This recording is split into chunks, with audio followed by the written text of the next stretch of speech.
Section 1. Now we shall begin. You should answer the questions as you listen, because you will not hear the recording a second time. Listen carefully and answer questions 1 to 5. Good morning, Travel Link. How can I help you? Good morning. I live in Bayswater and I'd like to get to Harbour City tomorrow before 11 a.m. Well, to get to Bayswater... No, I live in Bayswater. My destination is Harbour City. Oh, sorry. Right, so that's Bayswater to Harbour City.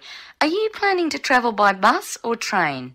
I don't mind, really. Whichever option is faster, I suppose. Well, if you catch a railway express, that'll get you there in under an hour. Let's see. Yes, if you can make the 9:30 a.m. express, I'd recommend you do that. Great. Which station does that leave from? Helendale is the nearest train station to you. Did you say Helensvale? No, Helendale. That's Helendale. What's the best way to get to the Helendale station then? Well, hang on a minute while I look into that. Now, it seems to me that you have two options. Option 1 would be to take the 7:06 bus from the Bayswater Shopping Centre to Central Street. When you get there, you transfer to another bus which will take you to the station. Or the second option, if you don't mind walking a couple of kilometres, is to go directly to Central Street and get straight on the bus going to the train station. OK. Which bus is that? The 792 will take you to the station. I guess the walk will be good for me, so that might be the better option. What time do I catch the 792? There are two buses that should get you to the station on time, one just before 9 o'clock and one just after. But look, at that time of the morning it might be better to take the earlier one, just in case there's a traffic jam or something. The 8:55 is probably safer than the 9:05. Yeah, I don't want to miss the train, so I'll be sure to get on the 5 to 9 bus. Before you hear the rest of the conversation, you have some time to look at questions 6 to 10.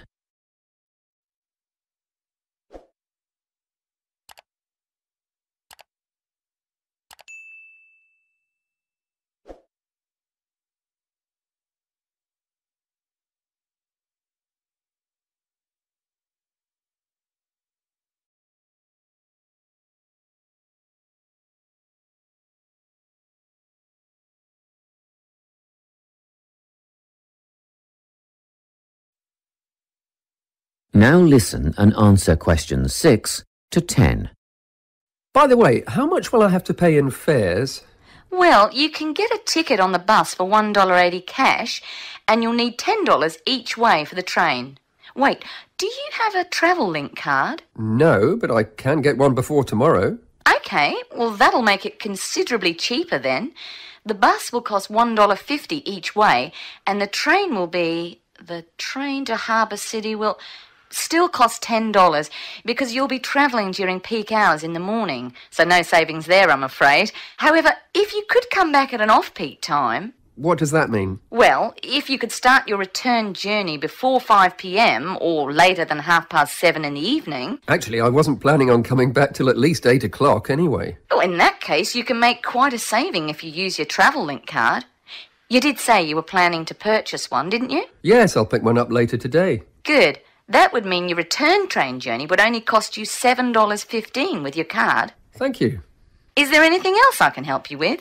Actually, there is. Do you know if I can use the Travel Link card on ferries? If you're thinking of the Harbour City ferries that go back and forth between the North and South Bank, those are the commuter ferries, then yes. A one-way trip costs $4.50, but with your card you'd make a 20% saving and only pay $3.55. So $3.55 for the commuter ferry. What about the tour boats? You mean the tourist ferries that go upriver on sightseeing tours? No, they only take cash or credit card. They're not part of the Travel Link company. Oh, I see. I don't suppose you know the cost of a tour? In actual fact, I do, because I took a friend on the trip upriver just last week. We decided on the afternoon tour, and that was $35 each. But I understand that you can do the whole day for $65. Thank you. You've been a great help. My pleasure. Enjoy your day out. That is the end of section 1. You now have half a minute to check your answers.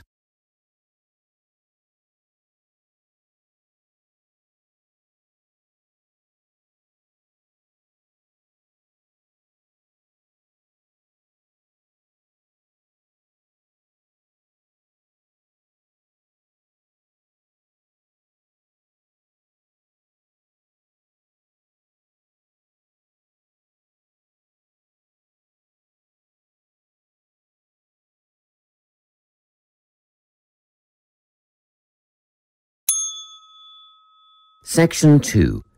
You will hear a guidance counsellor talking to a group of students. First, you have some time to look at questions 11 to 14.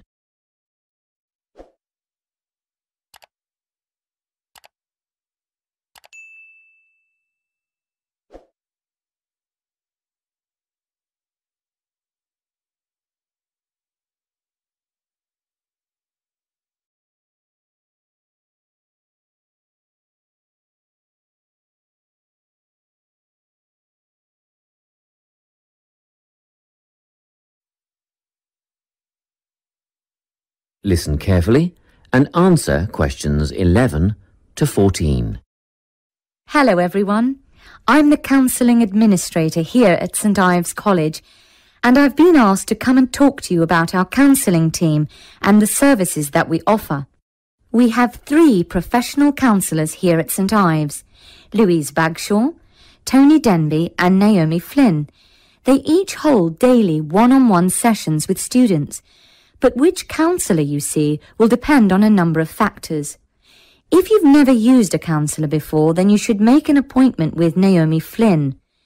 Naomi specialises in seeing new students and offers a preliminary session where she will talk to you about what you can expect from counselling, followed by some simple questions about what you would like to discuss.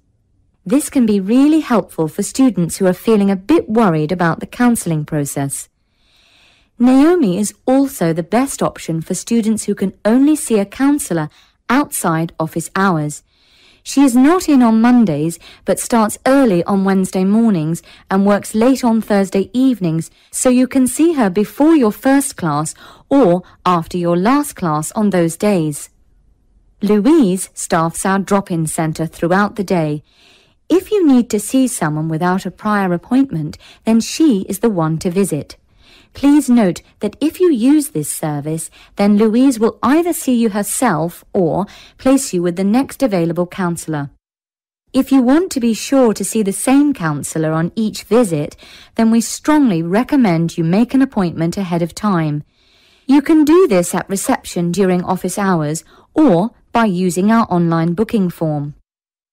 Tony is our newest addition to the counselling team. He is our only male counsellor, and he has an extensive background in stress management and relaxation techniques. We encourage anyone who is trying to deal with anxiety to see him. Tony will introduce you to a full range of techniques to help you cope with this problem, such as body awareness, time management, and positive reinforcement. Before you hear the rest of the talk, you have some time to look at questions 15 to 20.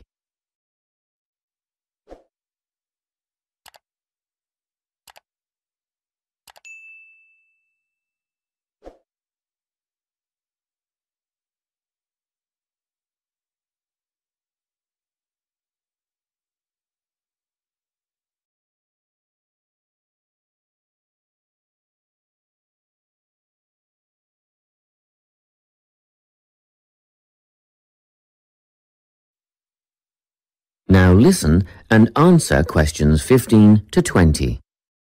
Each semester, the counselling team runs a number of small group workshops. These last for 2 hours and are free to all enrolled students. Our first workshop is called Adjusting.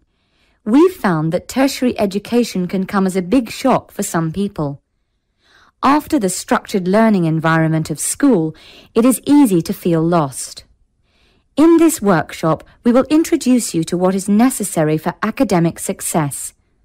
As you might expect, we're targeting first-year students with this offering. Getting organised, follows on from the first workshop.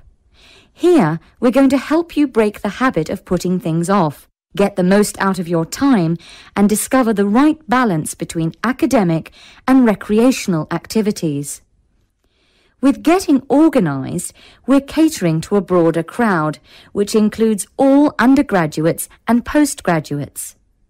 Next up is a workshop called Communicating. The way people interact here may be quite different to what you're used to, especially if you've come from abroad. We'll cover an area that many foreign students struggle with: how to talk with teachers and other staff. We'll cover all aspects of multicultural communication. International students tend to get a lot out of this class, so we particularly encourage you to come along. But I must say that sometimes students from a local background find it helpful too. So, everyone is welcome. The anxiety workshop is held later on in the year and deals with something you will all be familiar with: the nerves and anxiety that come when exams are approaching. Many students go through their entire academic careers suffering like this, but you don't have to. Come to this workshop and we'll teach you all about relaxation and how to breathe properly, as well as meditation and other strategies to remain calm. We've tailored this workshop to anyone who is going to sit exams. Finally, we have the motivation workshop. The big topic here is how to stay on target and motivated during long-term research projects. This workshop is strictly for research students, as less advanced students already have several workshops catering to their needs. Well, that's it. Thanks for your time. If you have any questions or want more information about our services, do come and see us at the counselling service. That is the end of section 2. You now have half a minute to check your answers.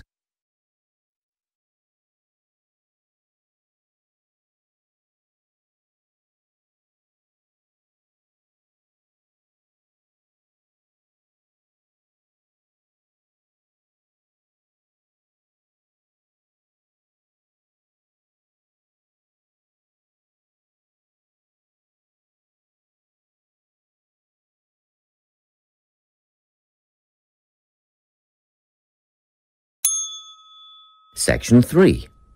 You will hear a conversation between a tutor and 2 students who are preparing for an English literature test.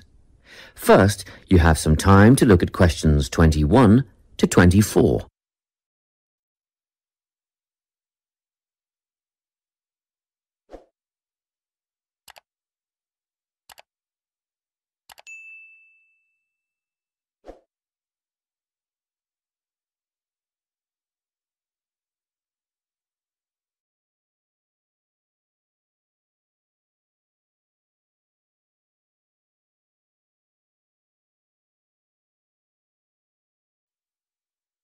Listen carefully and answer questions 21 to 24. Hello, Lorna, Ian. Glad you could make it. You're the only 2 who put your names down for this literature tutorial, so let's get started, shall we? I want to run over some aspects of the novel The Secret Garden with you before the test next week. Be sure to take some notes and ask questions if you need to. Hey, Lorna, have you got a spare pen? Sure, here you are. OK, so the story follows 2 key characters. You should refer to them as protagonists, who go by the names of Mary Lennox and Colin Craven. The story is set shortly after the turn of the 20th century, and the narrative tracks the development of the protagonists as they learn to overcome their own personal troubles together. That's quite a common storyline, isn't it? Yes, you're right, Lorna. So what can you tell me about the character of Mary? Well, in the beginning, she is an angry, rude child who was orphaned after a cholera outbreak and forced to leave India and move to the United Kingdom to her uncle's house in Yorkshire. That's right. And there she meets Colin, who spends his days in an isolated room, believing himself to be permanently crippled, with no hope of ever gaining the ability to walk. The 2 strike up a friendship, and gradually learn, by encouraging each other, that they can both become healthy, happy and fulfilled in life. Will we need to remember a lot of these details for the exam? Just the basic outline. Examiners don't want to read a plot summary. They know what the book is about. Focus on narrative techniques instead, such as point of view. What's that mean? It's all about how we see the story. This story, for example, is written from the perspective of what is called an omniscient narrator. Omniscient means all-knowing. So, as readers, we get to see how all the characters feel about things, what they like and don't like, and what their motivations are in the story. Before you hear the rest of the conversation, you have some time to look at questions 25 to 30.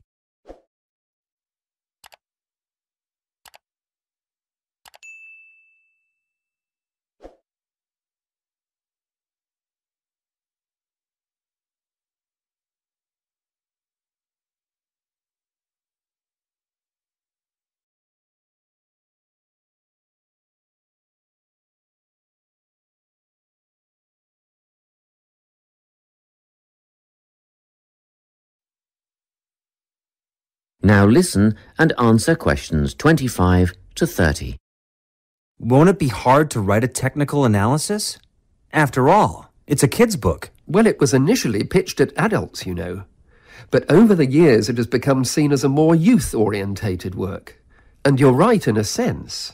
The simple vocabulary and absence of foreshadowing make the story very easy to follow and ideally suited for children. But that doesn't mean there isn't much to analyse. Look at the symbolism, for instance. Symbols are things, right? Material things like objects that stand for abstract ideas. Absolutely, yes. And the author uses many of them. There's the robin redbreast, for example, which symbolises the wise and gentle nature that Mary will soon adopt. Note that the robin is described as not at all like the birds in India. Roses are used as well, as a personal symbol for Mistress Craven. You'll see they're always mentioned alongside her name, and Mistress Craven's portrait can also be interpreted as a symbol of her spirit. Are symbols just another name for motifs? No, motifs are a bit different. They don't have as direct a connection with something the way that a symbol does. Motifs are simply recurring elements of the story that support the mood. Are there any in this novel? Yes, two very important ones. The Garden of Eden is a motif. It comes up a few times in connection with the garden of the story. And then you've got the role that secrets play in the story. In the beginning, everything is steeped in secrecy, and slowly the characters share their secrets, and in the process move from darkness to lightness, metaphorically, but also, in the case of Colin, quite literally. His room in the beginning has the curtains drawn, and he appears at the end in the brightness of the garden. Anything else we need to know about? Yes. Nearly all novels explore universal concepts that everyone has experienced. Things like love, family, loneliness, friendship. These are called themes. The Secret Garden has a few themes that all centre on the idea of connections. The novel explores, for example, the way that health can determine and be determined by our outlook on life. As Colin's health improves, so too do his perceptions of his strength and possibility. The author also examines the link between our environment and our physical and emotional prosperity.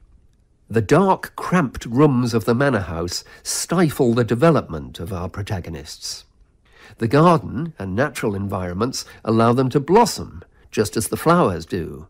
Finally, this book looks at connections between individuals, namely Mary and Colin. This necessity of human companionship is the novel's most significant theme, because none of their development as individuals would have occurred without their knowing each other.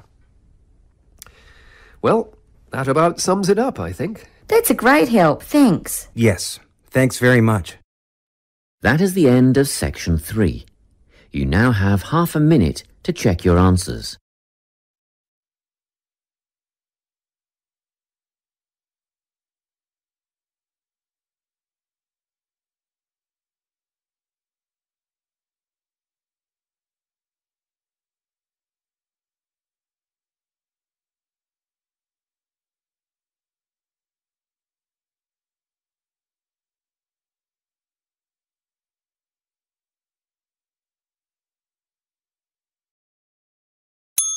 Section 4.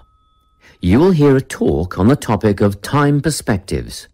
First, you have some time to look at questions 31 to 40.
Listen carefully and answer questions 31 to 40.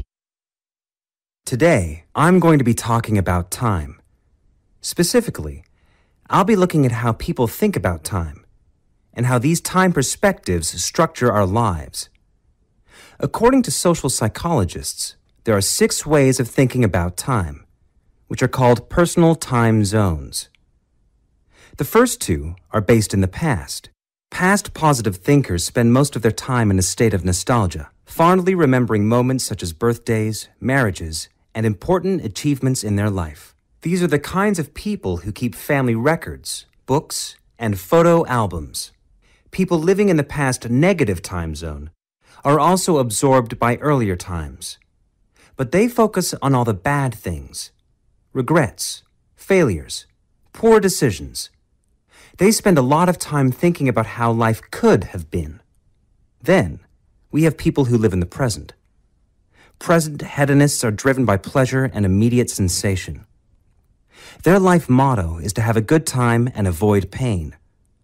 Present fatalists live in the moment too, but they believe this moment is the product of circumstances entirely beyond their control.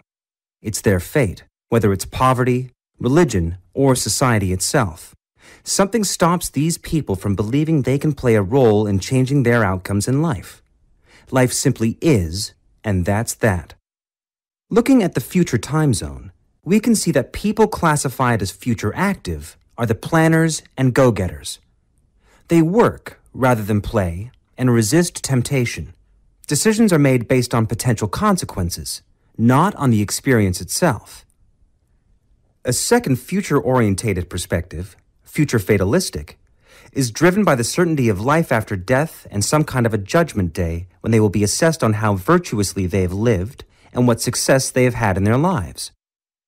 Okay, let's move on. You might ask, how do these time zones affect our lives? Well, let's start at the beginning. Everyone is brought into this world as a present hedonist. No exceptions.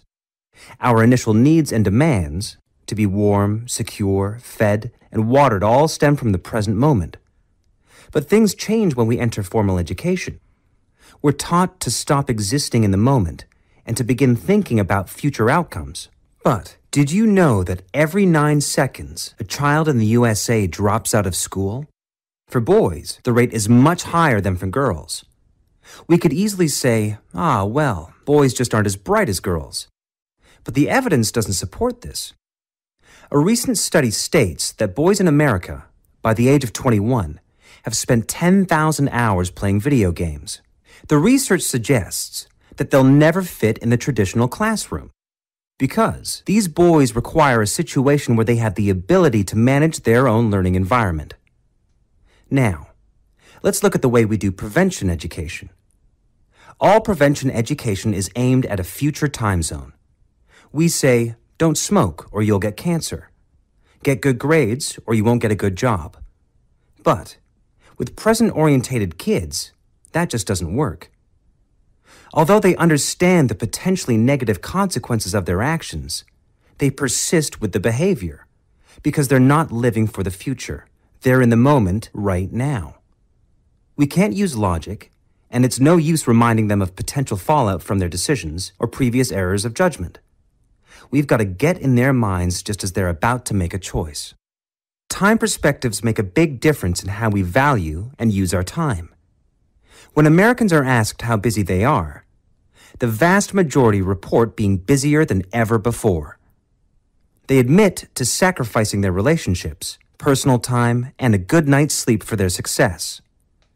20 years ago, 60% of Americans had sit-down dinners with their families, and now only 20% do. But when they're asked what they would do with an 8-day week, they say, oh, that'd be great. They would spend that time laboring away to achieve more. They're constantly trying to get ahead, to get toward a future point of happiness. So, it's really important to be aware of how other people think about time.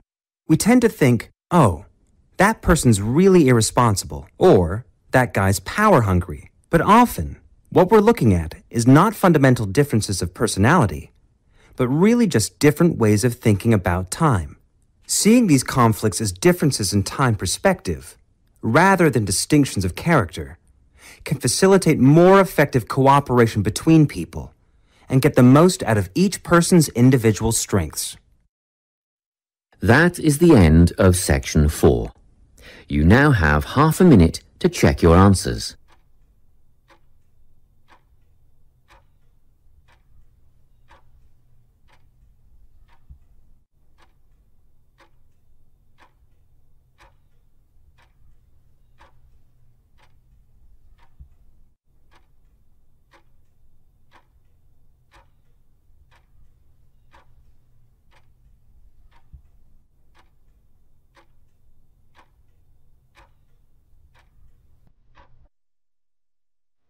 That is the end of the listening test.